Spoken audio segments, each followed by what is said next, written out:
संवेदनशील आणि संवेदनहीन यातला फरक कधी करतो माहीत आहे का?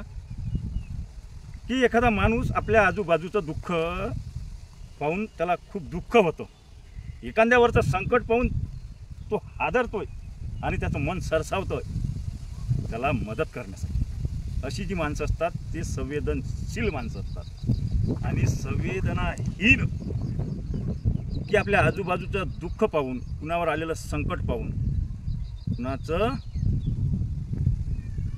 दुःख पाहून जर आपल्याला काय करायचं आहे, आपलं काय घेणं देणं आणि भंपक गोष्टी मारायला पुढे असतात असे लोक म्हणजे, अशी माणसं म्हणजे असंवेदनशील, संवेदनहीन.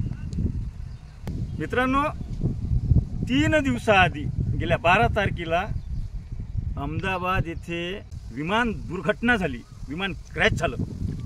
त्याच्यामध्ये 270 लोक मृत्युमुखी पडली.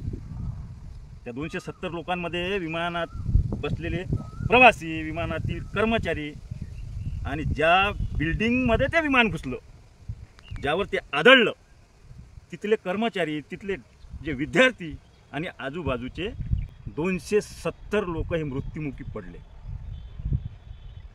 आणि होरपळून निघाले. आगीतून होरपळून जळून मृत्युमुखी पडले. पण मित्रांनो, यातही त्याचं दुःख, त्याच्या कुटुंबाला झालेलं दुःख, जी लोक मृत्युमुखी पडले त्यांच्या वेदना, याहीपेक्षा काही लोकांना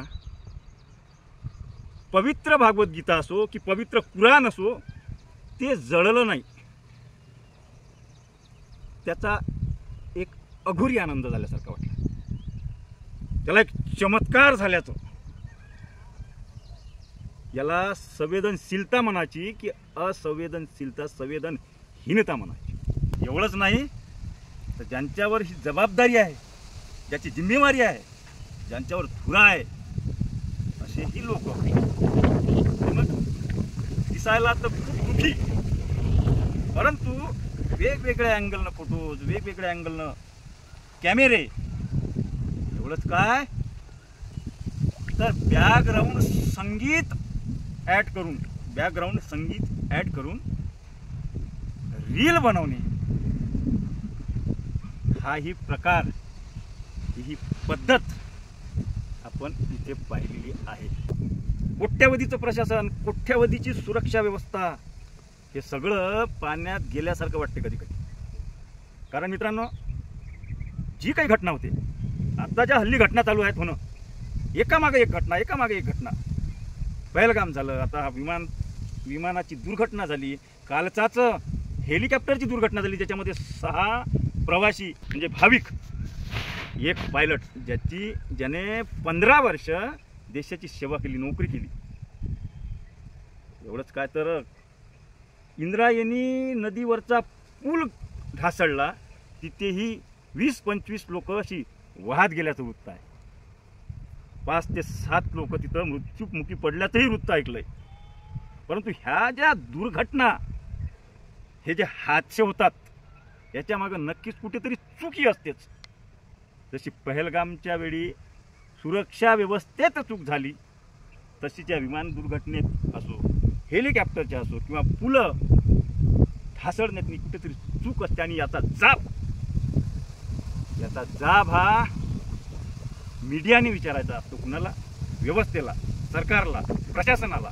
परंतु मुख्यधारेचे जे काही अँकर्स आहेत, यावर सुद्धा काढताना दिसत नाही. उलट भरिताच्या वांग्यासारखे आगीतून होरफळून आलेले, जळून आलेले लोक जिथं मृत्युमुखी पडलेले असतात, तिथं TRP साठी, आपले व्ह्यूज कसे वाढतील याच्यासाठी हेच अँकर आणि सोशल मीडियावरचे काही लोक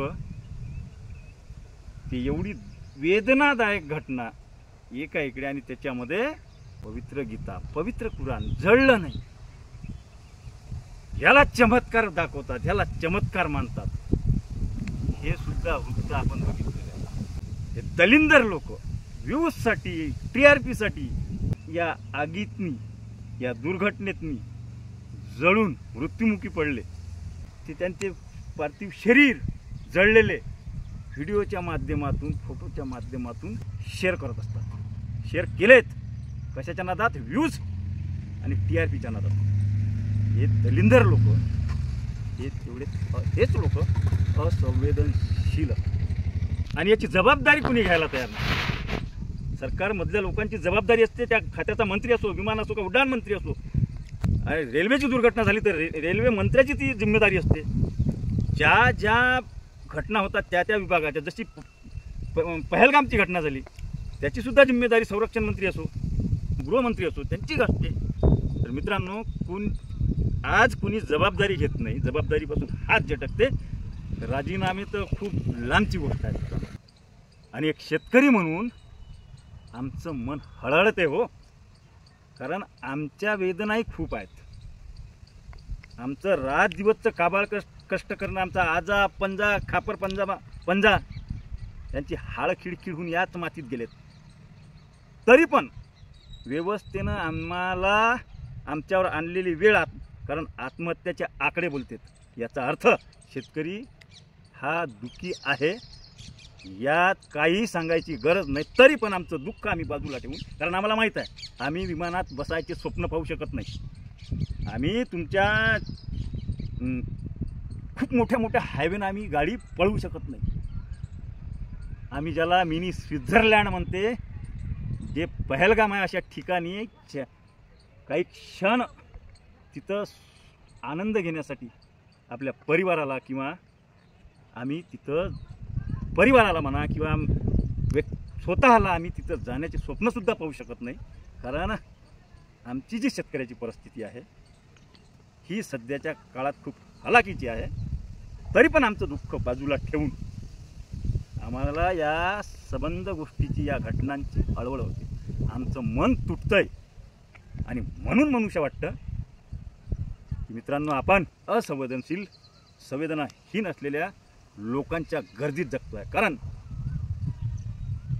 अनेक ठिकाणी लोक मिलीत, भगदळमध्ये मिलीत, चंगराचंगरीत मिलीत, विमान दुर्घटनेत मिलीत, दहशतवादी हमल्यात मिली, आतंकवादी हमल्यात मिलीत. कोणी डुबून मिली तर कोणी पडून मिली. रेल्वेत माणसं मिलीत, पण इथं जिवंत माणसांची संवेदनाच मिली.